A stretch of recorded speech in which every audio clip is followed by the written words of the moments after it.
Hi everyone, my name is Ramesh Chuk and welcome to my YouTube channel.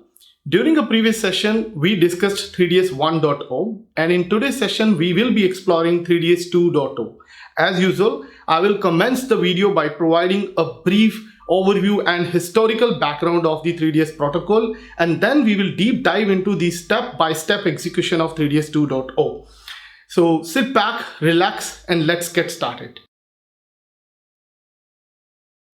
To begin the session, we will talk about the fundamental differences between 3DS 1.0 and 2.0. In 1.0, there are three different steps. VREC and VResponse means the pair verification request and response, pair authentication request and response, and the third one is the authorization. What does it mean? So when you're checking out on a website, first step, the moment you enter your card number, expiry date, all those information on a merchant website, the first thing that any payment gateway, any merchant plugin, any acquirer would do that is to verify whether this user or a card holder or an issuer is enrolled for 3DS or not. That is the meaning of first request, right? Let's suppose, yes, the issuer is enrolled, the card holder is enrolled for that. The second is now time to do the authentication. So when it does the authentication is the step when the OTP gets delivered, you enter the OTP and then finally the OTP gets verified. All those steps are pair authentication request and response. And once the authentication is done, finally an authorization request to get an approval from the issuer for that particular purchase is done. So there are three steps only: verification, authentication, and authorization. Whereas in 3DS 2.0, there has been two different flows: frictionless and challenge flow. Now from a user perspective, how would you differentiate whether you're going through the frictionless flow or a challenge flow? So I'll give you two different examples and two different scenarios. Let's assume that you are visiting a merchant website or mobile application first time in your mobile. So when you are at the checkout page, you will provide your card details. The moment you provide your card detail and you initiate the 3DS flow, or a merchant initiates the 3DS flow, the first step it executes is authentication request and response. When this step happens, issuers try to identify whether this particular card holder has done previously a transaction on the same merchant or not, whether issuer has the detail of that merchant website, mobile application, customer's mobile information. Once the issuer identifies, no, this is a first transaction from one such merchant, and from this particular card holder, they don't have any previous record of this card holder and a merchant, right? So this is where they decide to go ahead with the challenge flow. So ultimately at this step, you have a checkpoint here. So that checkpoint is to decide whether to go ahead with the frictionless flow or a challenge flow. So the moment issuer identifies that this is a challenge flow, so you as a user would experience that OTP is getting delivered, which will be similar to the 3DS 1.0 experience. The moment you enter the OTP, ultimately you are at challenge flow, challenge request and response. Once you enter the OTP, it gets authenticated, verified by the issuer ACS, and at that point of time, a result of the challenge is initiated. Consider this step number 3 as an acknowledgement of the step number 2. So once these three steps are done, the fourth step is similar to 3DS 1.0, which is authorization. Payment gateway or merchant will form an ISO packet, in whatever format they support with the acquirer, and then they will send that authorization request to acquirer network, and then issuer will validate the authorization request and will send a response back. And this is where you see finally, yes, your transaction has been completed successfully. So that's the user experience in case of challenge flow. What happens in case of frictionless flow? When you're doing it first time, your information has been recorded in issuer ACS system or issuer system. So now when you do it at the second time, so again there is a checkpoint, the same checkpoint after authentication. Issuer can verify, yes, this particular customer has already done a 3DS transaction, an e-commerce transaction, and actually challenge flow was already performed last time. So at that point of time, issuer decides whether it can go ahead with the frictionless flow or not. In most of these scenarios, issuer will trust your second authorization, all your subsequent transaction from the same devices, etc. And then we'll skip these two steps. We'll simply skip these two steps. And you may also see some messages on your website that you are going through a frictionless flow. There won't be any OTP gets delivered. That step you will not see. You will not experience that. And for that reason, since you are now being considered as a frictionless flow, you will directly move to the authorization. So ultimately, the moment you provide the card information, etc., you will see the authorization goes through end to end, and you will finally see an approval on your merchant checkout page. So these are the basic fundamental differences between 3DS 1.0 and 2.0.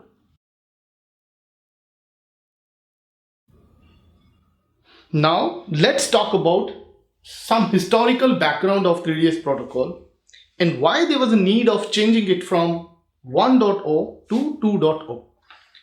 3DS was invented somewhere around 1999 to 2001. I may not be 100% accurate here, but as far as I know, this was somewhere around in 1999 or 2001. And since then, there wasn't any single change in 3DS protocol. Whereas with time, what happens is, over the period of time, there were numerous complaints about 3DS 1.0, about the technology, about the compatibility, about the user experience, and it also started declining legitimate transactions. Okay, so there was a clear need of changing the technology because people were reporting multiple issues with 3DS 1.0. When I say people means merchant, acquirer, issuer across the industry, they keep on complaining about different problems that being faced at a different level. Somewhere, some problems may be at the technology level, at the mobile device level, website level, the compatibility of the 3DS protocol with the upgraded version of the mobiles, upgraded version of the web browser, etc. And sometimes with the user experience, and then some legitimate transaction also started getting declined. So there were some bad experiences, and therefore apparently with all these issues in 3DS 1.0, this becomes extremely important to upgrade the technology now. And there were certain reasons why do we need a change, and if we change it, what we will bring new to the system. Some of those reasons are written on the whiteboard. I can just quickly go through one by one. The first thing is user experience. I had just now explained you the kind of experience you're gonna have with the seamless flow, right? Which is much better than 3DS 1.0. Once you are done with one transaction from a merchant, the second time onwards, you don't have to go through the same experience. So we are improving the user experience here. Second one is ultimately it reduces the checkout time, right? If first time you're spending 1 minute, then second time maybe you're spending 30 seconds of your time. So you're saving your checkout time. These are just random figures. Okay, it's not particularly that you only spend 1 minute. You may spend a couple of minutes on the checkout page. But just for an example, yes, significantly your checkout time is getting reduced with the new version of 3DS. Third one is the liability shift to the issuer. I'll talk about it. In 3DS 1.0, the liability rule actually depends on case-to-case basis. Whether issuer has enrolled for this one or not, whether merchant has or acquirer has enrolled for it. So case-to-case basis, if there is any fraud happen, any dispute happens on any e-commerce transaction, so all the stakeholders involved in it, acquirer, card network, and issuer, okay, depending on a particular situation, the decisions being made on case-to-case basis. Whereas in case of 3DS 2.0, entirely the liability has been shifted to issuer. The issuer has to support 3DS 2.0, and failure to do so, because all the responsibilities are on issuer. They have to record all the merchant data. They have to record whatever is being sent or forwarded from merchant to acquirer to card network to issuer. Ultimately, they have to keep a track of all the information that are being sent as part of the authentication leg, right? So as an issuer, it is your responsibility to keep a track of every single information that are being sent to you, and so that when next time a transaction happens, you can verify with the help of that available information and make a decision. So ultimately, the entire responsibility of 3DS transaction has been shifted to issuer, and therefore the liability of any dispute or any chargeback has been also shifted to issuer. The fourth point is the native integration. This also I talked about it a little bit, like with every single upgrade of mobile applications or new technologies in web browser, etc. Okay, it's comparatively easier in 3DS 2.0. There are so many technologies driven, parameters, attributes, which helps to basically maintain that upgradation from the mobile application side and easily support 3DS 2.0. And the last one is that I just wanted to mention, like, what has been changed from 3DS 2.0 to 2.2, because initially it was 1.2 to 2.0, okay, a couple of years ago. Now in the last 2 or 3 or 4 years, I believe, there are some changes from 2.0 to 2.2, but those are not major changes, something related to enrich the data set. When I say enrich, means like whatever information is being sent from merchant to acquirer and finally to issuer, okay, so they keep on upgrading this. It could have some customer or a consumer geolocation, device ID, mobile, laptop information, some transaction history of the previous transaction done from the same card holder by the same card holder. And on an average, I think there are around 20 data set that is a merchant is supposed to provide to issuer. So, and this is what it means, like from 2.0 it was moved to 2.1, and recently I think from 2.1 to 2.2 is the new latest mandate. Probably somewhere in quarter 3 or 4 this year is the deadline for any issuer acquirer to comply with 2.2. As I just now mentioned, there are around, on an average, there are 20 data sets, minimum 20 data sets, and each data set can contain up to 100 data points, whatever it is. Okay, I may not be 100% accurate. You can refer to card network specifications guidelines to verify this data, these figures. Okay, but these data sets are exchanged between merchant and issuer. Ultimately, merchant forward that information to issuer so that any issuer can take smart decision. Okay, they can do a comprehensive fraud screening on any cardholder data or a transaction, and they can take a decision whether this particular transaction qualifies for a frictionless flow or a challenge flow. Okay, I think with this now, together we reach a point where we can deep dive into the 3DS 2.0 flow.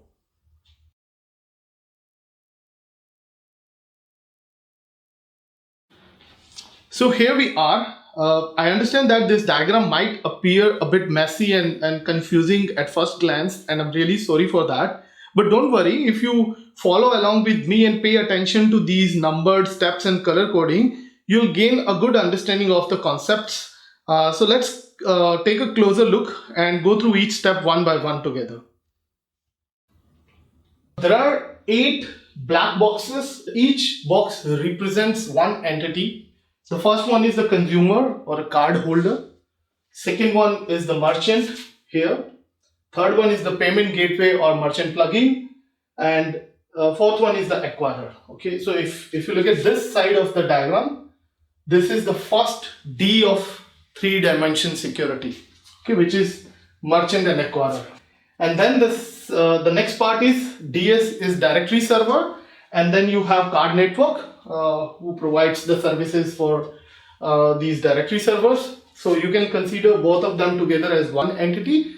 And this is the second D of 3-dimension, which is card network, which includes directory server as well. And the last one is ACS and issuer, the last domain of the 3DS, which represents the issuer or the issuing side of the transaction lifecycle. So total 8 boxes: consumer, merchant acquirer, PG, card network, directory server, and ACS and issuer. So now we will follow these color codings and the number written over here. The first one is consumer visits any merchant website or any merchant mobile application and reaches to the checkout page on the merchant website, and that merchant website basically forwards this request to the payment gateway after collecting the card information, card expiry, card CVV, whatever it is required for a merchant to initiate a 3DS flow or an authorization or e-commerce transaction. If you have gone through my previous session of e-commerce 3DS 1.0, you would clearly understand that a payment gateway, which is nothing but just a merchant plugin, is directly connecting to the directory server, and it also connects to the acquirer, so that if once the customer is authenticated after a 3DS flow, it can forward an authorization request to acquirer, and acquirer can forward it to network, and from network it goes to issuer.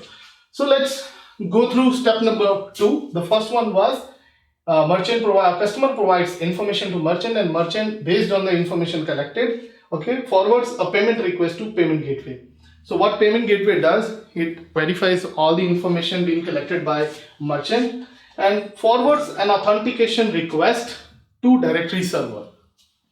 So you can look at step number 2 here. So directory server, after receiving this request, based on certain bin information, card information, etc., they will identify this particular bin belongs to which issuer, bank or processor. Whatever mechanism, whatever way they are connecting to the issuer, let's not get into it. But based on the bin information, it identifies the issuer and the ACS partner of the issuer and forwards this authentication request to ACS. So which is AREQ. So ACS, when they receive this request, they're gonna check certain information, as I told you earlier. They will identify first of all the card holder, whether this card present in the system or not.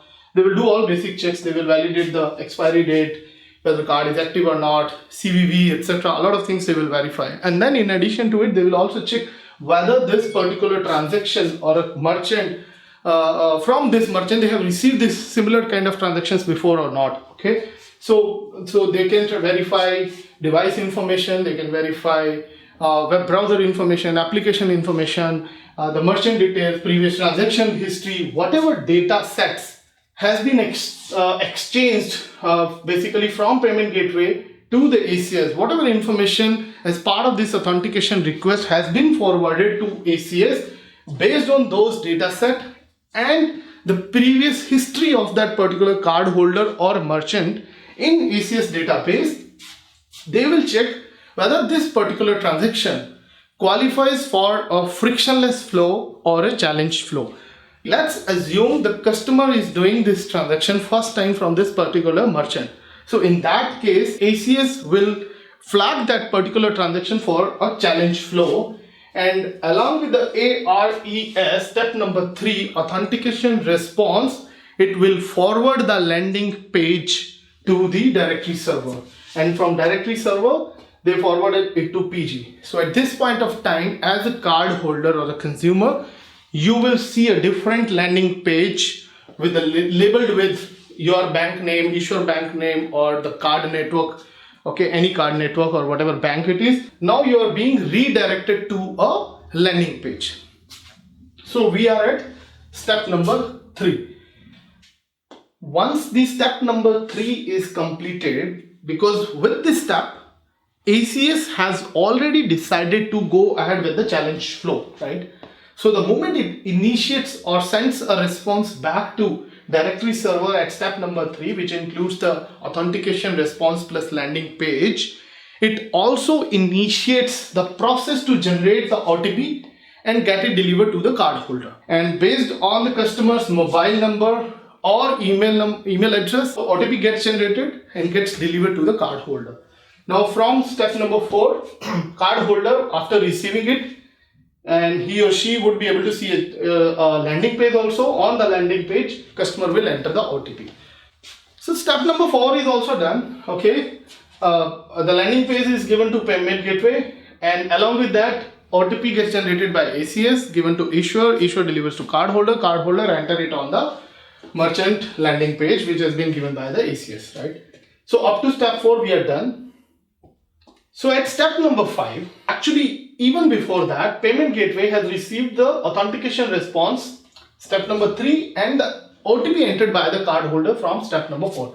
So before this step number 5, payment gateway, based on the information received from ACS in ARES, authentication response, After parsing this and validating this response, payment gateway would understand ACS has requested to initiate a challenge request for this particular transaction. So what payment gateway will do now is, because it has received the OTP and the required information to initiate a challenge request, it will construct a CREQ, okay, and take the OTP which has been entered by the card holder and send that request directly to ACS. Now you are seeing that payment gateway, until step number 3, it was able to reach till ACS with the help of DS, which is directory server, right? Because this payment gateway was directly connected to directory server, card network.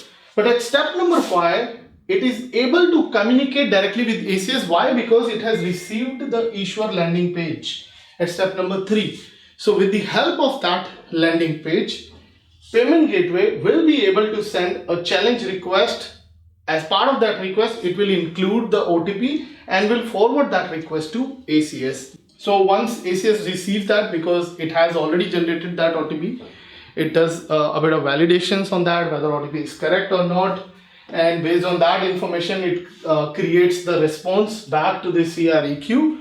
And along with that, it will forward certain more information which may be required by this payment gateway to actually construct an authorization request in the next step, right? So finally, after receiving the OTP from payment gateway, ACS will validate the OTP. Let's assume it is getting matched. So customer has entered the same OTP which was delivered to the card holder, the customer. And now finally that OTP has been matched and that validation has been performed by ACS. This step 6 marks the completion of the majority of the user experience. So what it means, after this step, the rest of the authentication and authorization process is mainly handled on the backend side. And once the backend processing of authorization is done, a response is sent back to merchant and customer. Now let's take a look at the remaining steps in the process. If you would have noticed, in step number 5 and 6, directory server was actually bypassed. This entity doesn't know what happens after step number 3, right? Because in step number 3 is only where the directory server was getting involved. But at step number 5, it is being bypassed.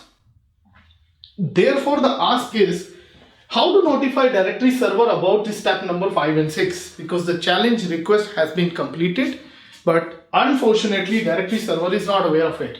But being in the middle of the entire process, it is really important to keep directory server informed about the step which has been executed without their knowledge. So in order to keep directory server informed and updated about this challenge flow, okay, step number 7 is initiated by the ACS, because ACS has validated the OTP, right? So they know that OTP verification is just now completed at step number 6, 5 and 6. Therefore, they initiate another request.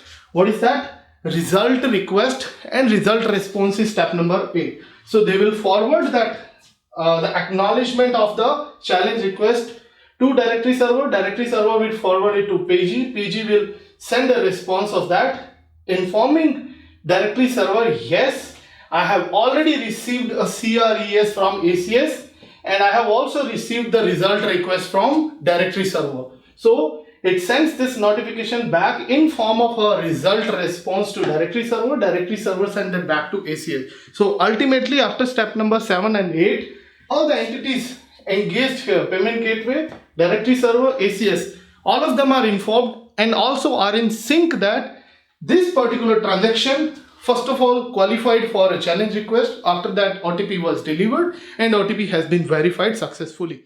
Now finally, after step number 8, it is time to initiate an authorization request, because we have just now completed the authentication lag, right? So customer has been authenticated already. Finally, it's step number 9. Payment gateway will construct an authorization request. It could be an ISO, an API based, whatever communication method has been agreed between payment gateway and acquirer.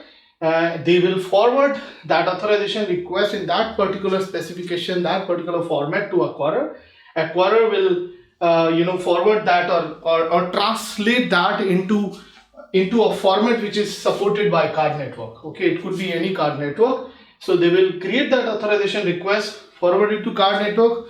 Now the job of card network is pretty much simple, that we have been already discussing in a lot of my videos. Okay, so based on the bin or certain information, they will identify this particular authorization belongs to this issuer or issuer processor, will forward the request to them.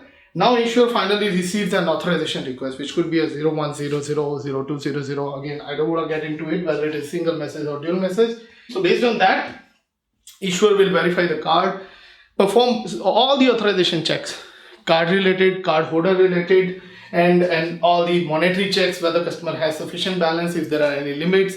And issuer will also perform the verification of the CAVV data. Okay, the CAVV data is what ACS provides as part of the challenge response, because at the challenge request, ACS will validate the OTP. Once the OTP is getting matched, it will generate the CAVV data. This also we have covered in one of our sessions.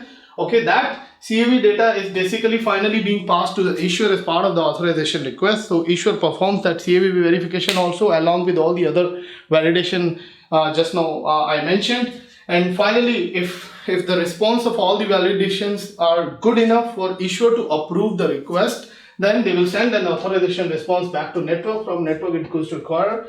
From acquirer it comes to PG, and PG will finally forward the response and display it on the merchant website. From there, the card holder will be notified, yes, your transaction has been completed successfully, and now your goods will be delivered to your home.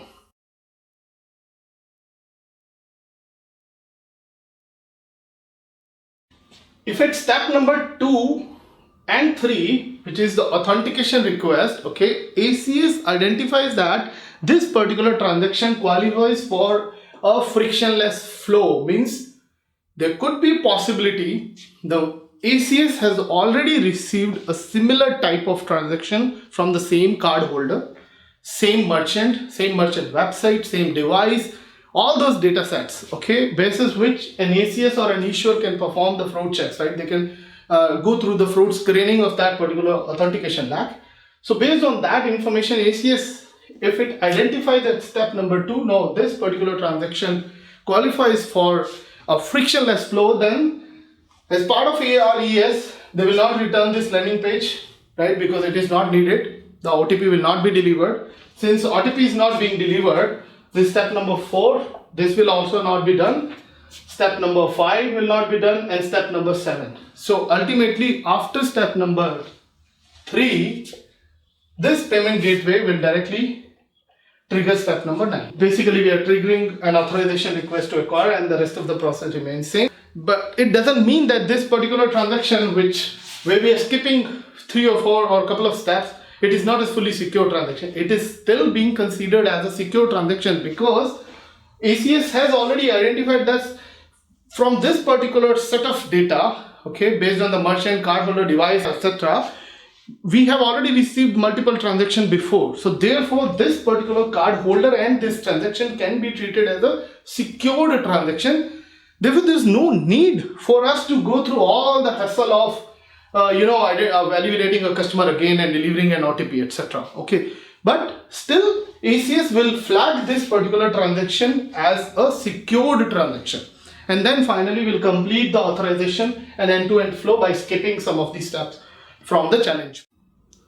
With that, I conclude my explanation of 3DS 2.0. I understand that I may have gone a bit fast and you may have some questions. If that's the case, please feel free to leave your questions in the comment box. I'll try my level best to get you a helpful answer. And thank you so much for watching, and stay tuned for my next video. Thank you. Goodbye.